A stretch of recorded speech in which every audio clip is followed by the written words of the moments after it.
Hi, we're here with Robert Marchesi, art director on Hitman Absolution with IO Interactive. Tell us about what you're seeing at E3 today. What are we showing off? Well, this year at E3 we are showing lots of stuff compared to the last year. Last year we had one piece of code, which was the Run for Your Life code, but this year we're actually trying to make it even bigger and better. So we have on the floor the King of Chinatown, which is a playable demo and it's the first time the public has hands-on and we can get some feedback from what people are doing with the game. And then we have a longer demo which is showcasing our Kill Sandbox gameplay in the City of Hope, and it's called the Streets of Hope, where Agent 47 has 5 targets and one extra person that he has to kidnap on top of that. Okay. And you can play that however you want, right? You can be kind of brash and go all out attacking or stealthy. You can definitely play this game and all the other levels that we have shown so far in any way you want. That's really important for the franchise and what it is all about. It's about choice and what the player wants to do with all the tools at his disposal. One thing that is really important to understand is that there is no forced combat in Hitman Absolution. With the exception of the targets, which are of course your main objective. You have to kill them, right? You have to kill them. Then there is no forced combat. We have showcased in the trailers some more action-oriented storylines, but it's just a way to present the more action-oriented side of the game. Those levels that have been showed in the trailers, they can be played in a very stealthy manner where no one gets actually touched by 47 along the way. And this is really important because it ties into our rating system.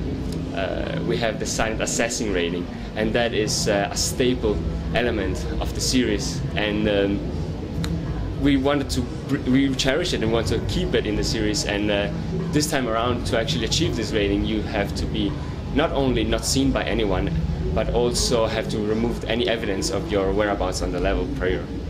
Okay, that's cool. So we've seen a little bit of Chinatown on the show floor. It's got a very sort of distinctive visual style, some purples going on there and all sorts. Can you explain how you came to that kind of style, any sort of inspiration you had? Well, the inspiration for King of Chinatown was it's a bit of a homage to the older levels from the other entries, but it's what really makes that level stand out is the lighting and the mood that is present there. We have this is one of the early Kill Sandbox levels where 47 has to take out one target, the King of Chinatown, and he has several options and tools to do this. You are also present in a big crowd, and the crowd is a huge element to define the mood of a level, because that is definitely just not only a gameplay element but also a very strong visual element. And then we have the lighting. This level takes place early in the morning, so the sun is just about rising, and this dawn effect has can let us with the new engine, the Glacier 2 engine, gives us the possibility to throw some really beautiful red warm light on this bluish neighborhood that is waking up. Yeah. You talked a little bit about Glacier 2 there. Obviously that's the big new engine that Absolution's running on. We've seen a little bit of it with Sniper Challenge as well. What sort of tools does that give you then as an art director? Why is this the engine to have? Well, it is the engine to have because it was made with Absolution in mind, and Absolution was made it was made with this engine. The two things complement each other.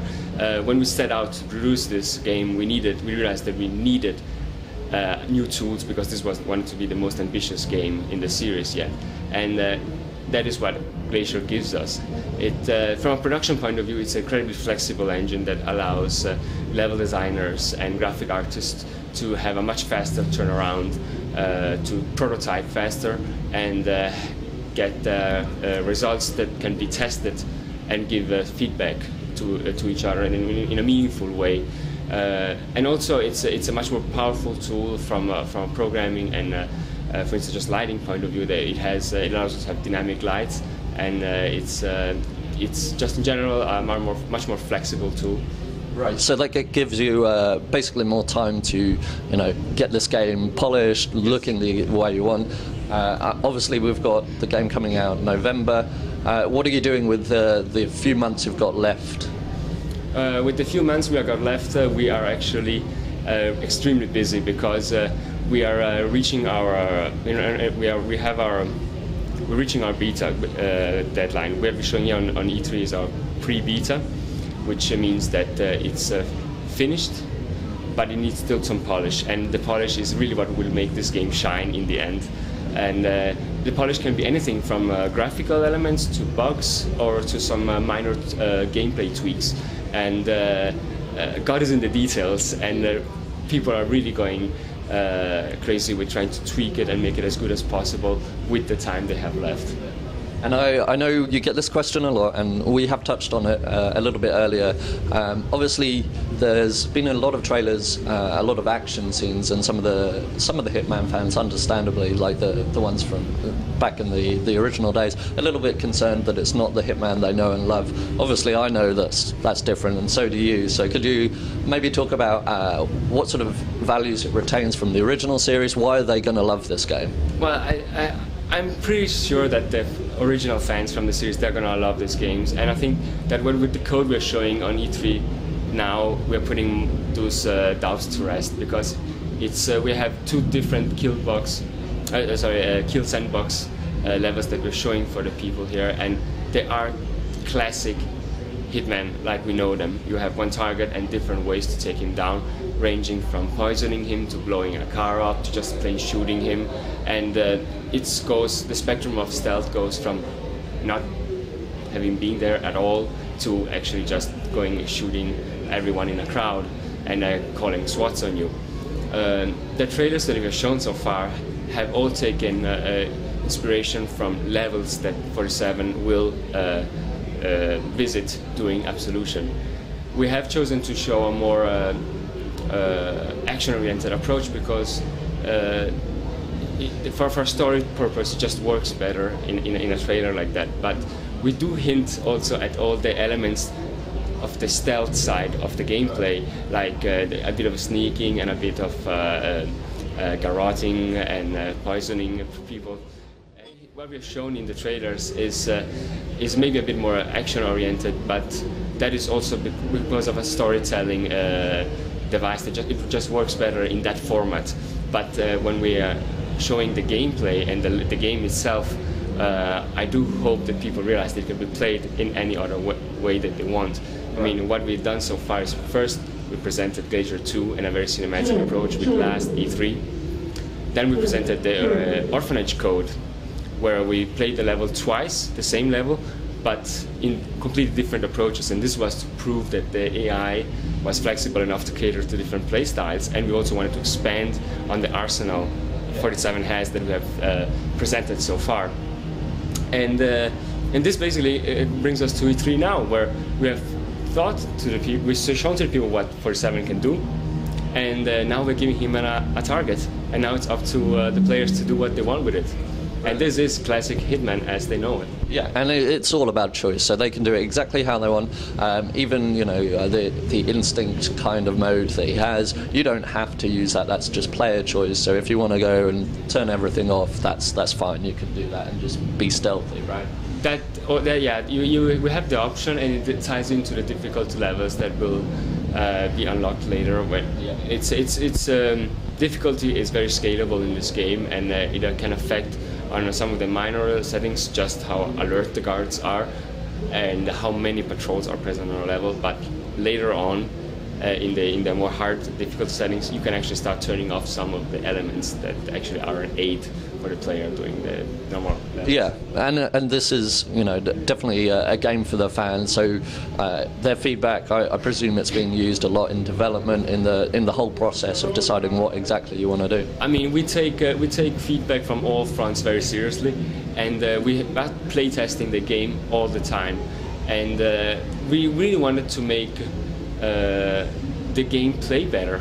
And I know there is a bit of concern about when you use the word accessibility, but that can be used in many different ways. Just for instance, tweaking the controller layout or the settings and the way 47 feels when the player is in control of him is also something that will aid accessibility. I personally feel that our cover system is one of the best for in this current generation of third-person titles. It's incredibly responsive, and the way 47 can roll from cover to cover around them is incredibly. It gives you a very clear feedback on what you're doing, and you don't feel like the game isn't controlling your character, but it's you that's controlling him, and that is also part of accessibility. And we do tweak those values also by using user research and figuring out, okay, what do they feel? Is he too cumbersome? Is it too clumsy? Too fast? And we always try all the time to take in as much feedback as possible to make the game as good as we possibly can in the time we have. Brilliant, glad to hear it. So we've got a few questions from online, just a few. So on Twitter, someone asked, what sort of weapon customization can we expect? Is there anything you can reveal about that and the weapons available?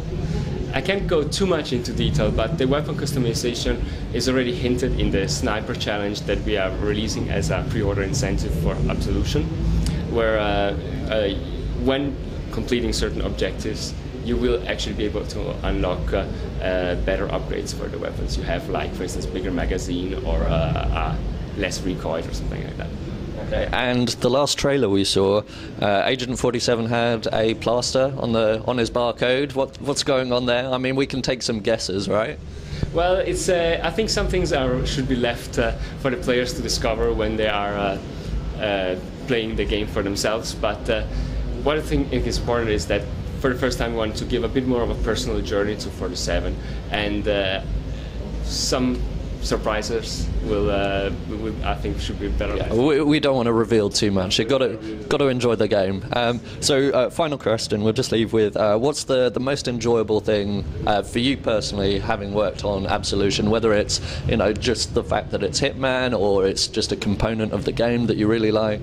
Well, I think that this project has meant so much for me on a personal level, because I worked with it for so long, that it's really hard to pinpoint one single aspect. I mean, there is from a production point of view, talking with my team members and seeing how they can create interesting scenarios and characters and worlds for the level designers to use. It's very rewarding process.